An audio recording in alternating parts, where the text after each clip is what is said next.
Robert. Yo, what's shaking AC? Oh my gosh, I think if we took a week off, I feel like it's been forever though since we did a rant. I know. Tell me about it. Wow. I'm in what's the word? Not denial, but like regression or something. Something along that line. A Yeah. little rusty, a little Yeah. rusty. How about that? Yeah. Okay. A little You know, I rusty. have I have to say it surprises me how many people say to me, "Oh yeah, I listened to your podcast." And I'm like, "Oh, okay, cool. Which one or like I'm trying to kind of get some information." They're like, "The one, you and that guy Rob." Like, and I'm like, "Oh, like so I also have, our company has the franchise growth pod. But for some reason, everybody listens or likes this one. I mean, no, I will say we get a lot of feedback on that one as well. But I do hear a lot of people saying, yeah, I watch your rants, and I'm like, really? Yeah. So I guess I don't know. I thought it was just like three people, but maybe there's actually five now. That's wonderful. We're building. I don't Yes. know. I Growing. don't look at the back end analytics. We just do this for fun, right? We just jump Yep. on, do a little rant. So what's on your mind for today? Oh boy. Well, I mean, the biggest thing that's sort of on my mind that I've been hearing, through the grapevine and rustling around amongst other franchisors and roundtables and all this sort of stuff. And it's along the same lines that we've usually spoken about with franchisee support, but it's Mhm. from a different angle, and it's about over support. You know what I mean? Because there's this narrative about, help your franchisees. You guys are partners. You guys, you'll thrive together. You can't just leave it up to them, and sometimes Mhm. if situations are very critical where it isn't isolated to one franchisee, it could be like the whole company. You've really got to dive in there. But there must be a point where you kind of decide, if we go past this, we're over supporting, like at a certain point, you have to say, franchisee, this is your business, right? We're here to help and support, but the success or failure of it is going to be on you. You can't blame Mhm. somebody else if you aren't doing this work, or because you're expecting somebody else to do it for you, right? And so, like, I'm thinking of, like, at what point is over support happening? Like, is that a moving target? Or what happens if you do over support? Like, do you create a monster? Or, if you have over supported and you're like, oh man, I need to scale back, how do you do that without offending everyone? Saying, well, now, you could hear them say, now my business isn't going to be successful because you're not doing this. And, you have to tactfully say, I was never supposed to do this. It was never my obligation. I was just helping out. Okay, well, you asked a lot of questions in one. Well, let's start with this. I think we need to define what support really is and should be.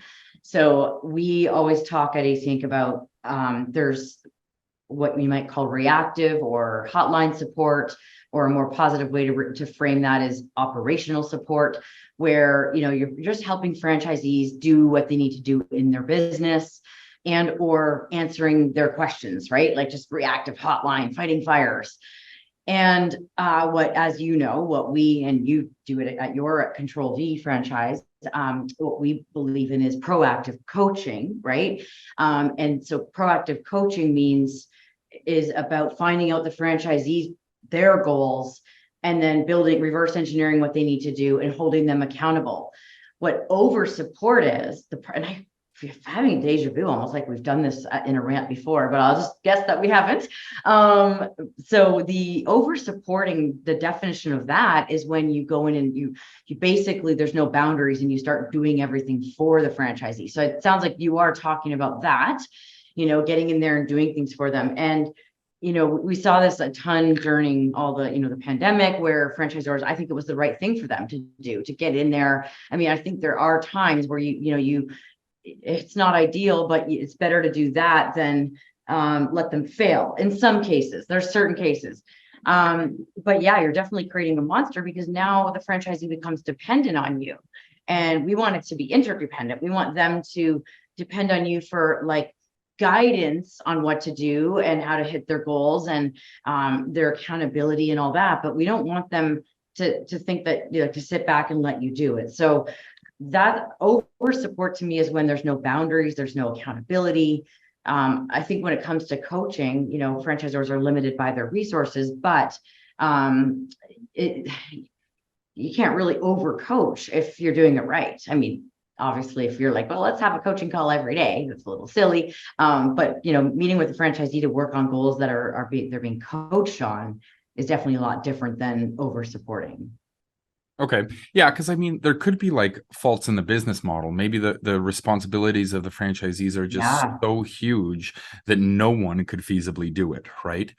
But if you have franchisees that are doing it and ones that aren't, the standard franchisor would say, okay, I'm going to give you the information that you need. I'm going to get you into this coaching and all that sort of stuff. But if you still aren't like acting on all of this stuff, Mhm. the textbook sort of definition is the franchisor goes, okay, well, we're doing everything. We're going above and beyond. If you're going to go down this path of failure, you got to go down it, right? Yeah. Then the I think franchisor also needs to consider, like, can I afford to have this one fail? Is this sort of a cornerstone or a flagship location exactly. or whatever?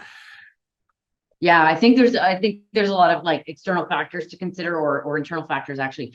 And so if it's an emerging brand and you just want to get some of them successful, or just some kind of unique situations. But on the whole, if you're further along with your brand, 20, 30, 50, whatever, units and up, it gets pretty dangerous to do any over supporting, because now like they're relying on you. And so I think it's you want to help franchisees understand that over supporting them isn't helpful to them. And I'll use a teenager analogy. Like if you don't teach your teenager how to do laundry, and then they grow, they get a little older, the next thing you know, they're off to college, and then they don't know how to do laundry and they live in some other city. You didn't help them, right? Like they need to have that be empowered to do it. So I think with franchisees, helping them understand that we're trying to transfer the skills over to you so that you can take care of your needs. And when you need me, I'm here to coach, I'm here to support you, but not actually get in there and do it. So it's definitely risky, I would say, to go in and do anything. And this is a great question. We get asked this came up last week at our roundtables. So then after that, we created a roundtable topic about boundaries. And it was this exact question. I've got this franchisee that wants me to do these things for him from a marketing perspective. And it's like, it sounds like it's time for a reset conversation. Like, okay, let's pretend the guy's name is Joe. I won't use Joe because you actually have a franchisee named Joe. And Joe's awesome. Yeah, Joe's awesome. Let's go with Michael. Okay.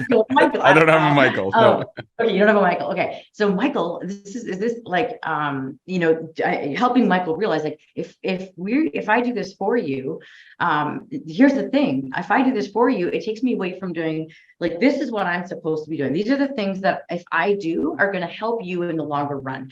They seem a little bit less direct, but by me doing these things, it's going to help you with your growth overall. Whereas if I do these little tasks for you, I can't do these things, and this is something you could do, and it's not really like going to have major impact because I did it.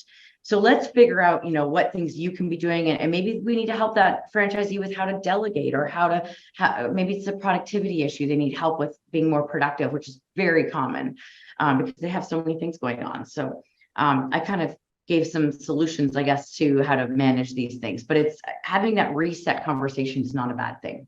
Yeah, and I think it's important for a franchisor to know the value of the field coach that does that. Like, that's one of the most underappreciated jobs, because for the most part, a lot of franchisors or even entrepreneurs in like the SaaS industry or software or whatever, they'll kind of be like, just do it. Like, what's wrong with you? We all have the same 24 hours in the day. I don't want to hear a pity party. Just do it. Like, what's your other option? Failure. Just do it, But when you speak like that to a person, a lot of times people don't have the same grit as you. And then everyone gets offended by everything. Oh my gosh, she told me to just do it. Yeah. Well, yeah, I think the point is that the franchising is such a unique model, and the reason people choose to be franchisees is to have that guidance and support. So we have to acknowledge, accept it, and really wrap our heads around the best way to do it, which is what we love to help people with at ACH. So come on and reach out. Cool. All right. Well, let's wrap it up then. All right, let's wrap it up. Okay. 3, 2, 1. Go be awesome.